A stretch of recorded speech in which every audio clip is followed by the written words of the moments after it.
Գիտակցված զողողության մենք գնացել ենք 2020 թվին, դրա համար է, որ դրա արդյունքում ձեռք ենք բերել պետություն եւ անկախություն։ Ինքը պարզ տեքստով ասում է, որ այո, ես դիտավորյալ տալել եմ ձեր երեխեքին սպանդի։ Ես ուզում եմ դիմեմ մեր 5000 ծնողներին եւ ավել ծնողներին։ Ծնողներ ջան, այս էլ որերորդ անգամ է Նիկոլ Փաշինյանը հայտարարում է, որ այո, դիտավորյալ տալել է մեր երեխեքին սպանդի։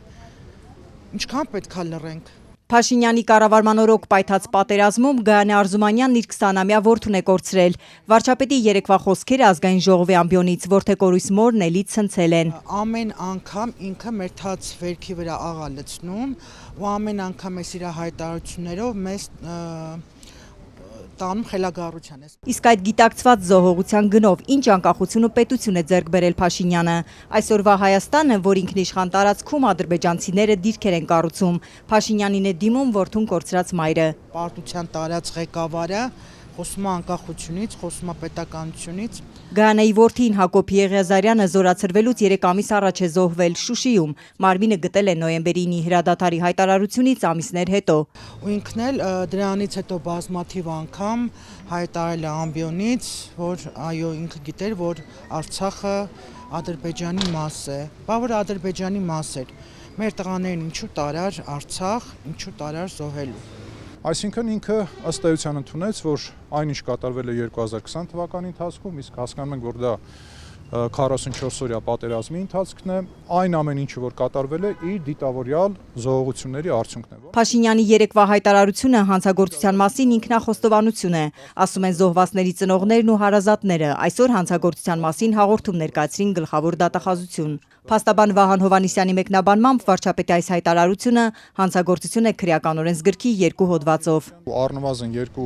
հանցանքի հատկանիշներ առկա են՝ պետական դավաճանություն, որը դրսևորվում է թշնամուն օգնություն ցույց տալով, դիտավորյալ գործողություններով, եւ երկրորդը մարդկանցության դեմ ուղղված, մարդկության դեմ ուղղված հանցագործություններ, այսինքն պատերազմի ընթացքում դիտավորյալ այնպիսի գործողություններ կատարել, որոնք հանգեցնում են սպանությունների, խոշտանգումների եւ այլն։ Հիմա ոնց կարող է ծնողը, ով երեխա է կորցրել, չգնա մինչև վերջ, չպահանջեն պատասխանը։ Գլխավոր դատախազությունից ակնկալիքներ չունեն, որ Փաշինյանին մեղադրանք կառաջադրեն, բայց հանգիստ նստել էլ չեն կարող, պետք է պայքարել, ասում են։ Ինքը եւ իր կողքի կանգնածները պետք է պատասխան տան, պետք է օրենքի առաջ պատասխան տան, պատժվեն, դատվեն։ Երեկվանից տեղս չեմ գտնում։ Իհարկե 20 թվականից սկսած, բայց երեկվանից տեղս չեմ գտնում։ Սա Փաշինյանի միակ հայտարարությունը չէ, որ Որդեկորույս ծնողներին գլխավոր դատախազության դուռն է հասցրել։ 3 տարի առաջ էլ այս հայտարարության համար էին պահանջում, որ նրանք քրեական պատասխանատվության ենթարկեն։ Այսինքն, կարող ենք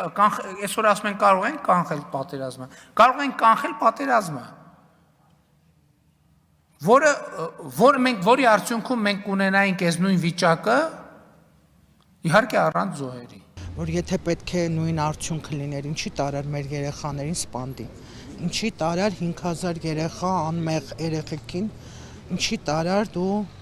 սպանդի, դիտավորյալ։ Բառացի խոստովանումը, որ ես եմ պետությունը,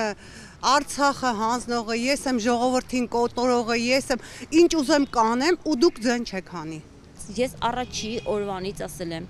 սա կազմակերպված անկազմակերպվածություն է եղել պատերազմի ժամանակ,